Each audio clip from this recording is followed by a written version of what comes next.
manners. And so the Prophet says this, sallallahu alaihi wasallam. So he says concerning the good manners, he says, وَلَا تُصَعِّرْ خَدَّكَ لِلنَّاسِ وَلَا تَمْشِ فِي الْأَرْضِ مَرَحًا. And don't, basically put up your nose. Don't be snotty, right? Or don't be, they say snooty or snotty, right? Don't be stuck up, right? Or don't, actually the Arabic, it refers to a person when maybe they see someone they don't like, they go like this. And people do that, and maybe we've even done it, right? This is something Allah despises, actually. Despises this, that I'm better than you, or you're nothing, you're low, and so on and so forth, or you don't deserve my time, and so on and so forth. This is something that Allah despises. وَلَا تَمْشِ فِي الْأَرْضِ. So this is the لَا تُصَعِّرْ خَدَّكَ. So don't do this, right? Just so we see it. وَلَا تَمْشِ فِي الْأَرْضِ مَرَحًا. And don't walk in the earth frivolously. Don't be vainglorious in the earth, right? Maraha, walking, with pride. إِنَّ اللَّهَ لَا يُحِبُّ كُلَّ مُخْتَالٍ فَخُورٍ. Allah doesn't like the boastful and the prideful people. وَاقْصِدْ فِي مَشْيِكَ وَاغْضُضْ مِنْ صَوْتِكَ.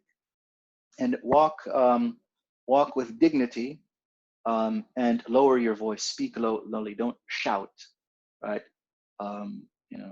This is something important, part of the Muslim, the khuluq. Of course, this is something, unfortunately, that Muslims have often left. We've become a people, like, for example, in the marketplace, we're shouting. This is a reality in the Muslim world. Not to be judgmental, but it's a reality. Raising the voices, shouting, and it's against the Islamic ethos. وَاقْصِدْ فِي مَشْيِكَ وَاغْضُضْ مِنْ صَوْتِكَ.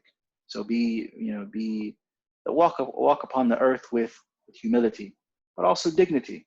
Right? وَاقْصِدْ iqtisad, it means for being balanced, that you have your dignity, but you're not proud, and you're also not, you don't walk around without any dignity, right? You don't walk around as a person without any dignity, without any self-respect. So he says, have a balance. So you don't go to any of the extremes. You don't go to the extreme of, for example, debasing yourself in front of people and embarrassing yourself. And then you don't go to the other extreme of being proud, having kibr and the hubris. وَاغْضُضْ مِنْ صَوْتِكَ, and lower your voice. Speak gently to people. Don't be in their face. Don't shout, and so on and so forth. Because إِنَّ أَنْكَرَ الْأَصْوَاتِ لَصَوْتُ الْحَمِيرِ. And because indeed the most despicable of voices is the voice of the donkey. I can't do a donkey sound. If I could, I would do it for you, but can't do it. We know how donkey sounds anyway. It's annoying. That's what I was making a reference to here. Then we will suffice with this concerning Surah Al-Luqman. Now we go into Surah Al-Sajda.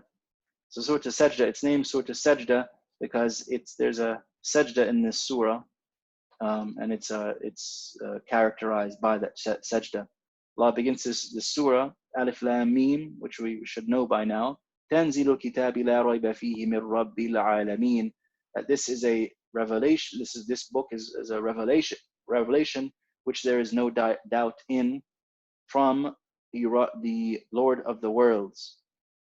Now, an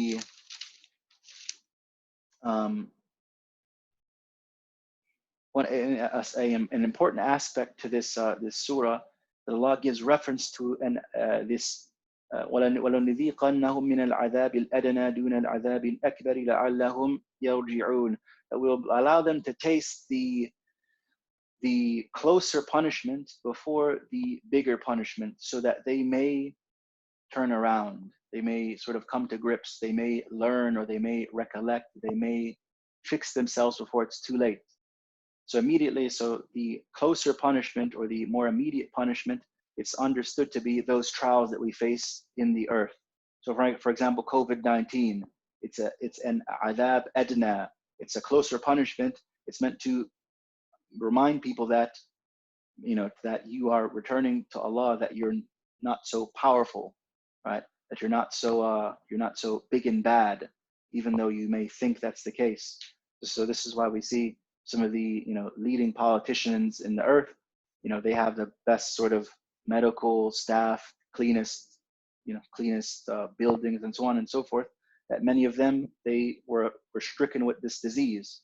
So it's a reminder to them and everyone else that Allah is really in control, and that He is the true Shafi, the true protector, the true one that gives cure, and the true one who and that these affairs are in His hands, not in the hands of some doctor.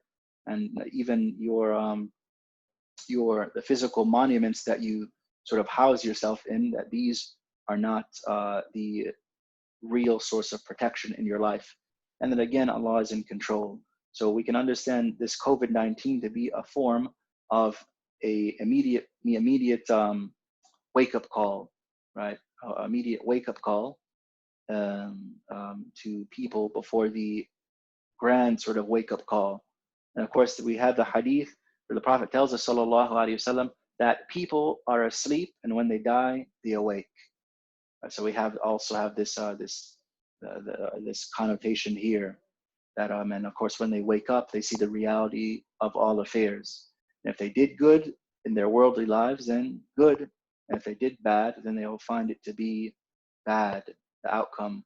But it's an eternal sort of bad. It's not a bad, there's no reset button for this bad. The bad just continues on into forever. And there's no death. Death is brought forth on the day of judgment as a lamb. It's slaughtered,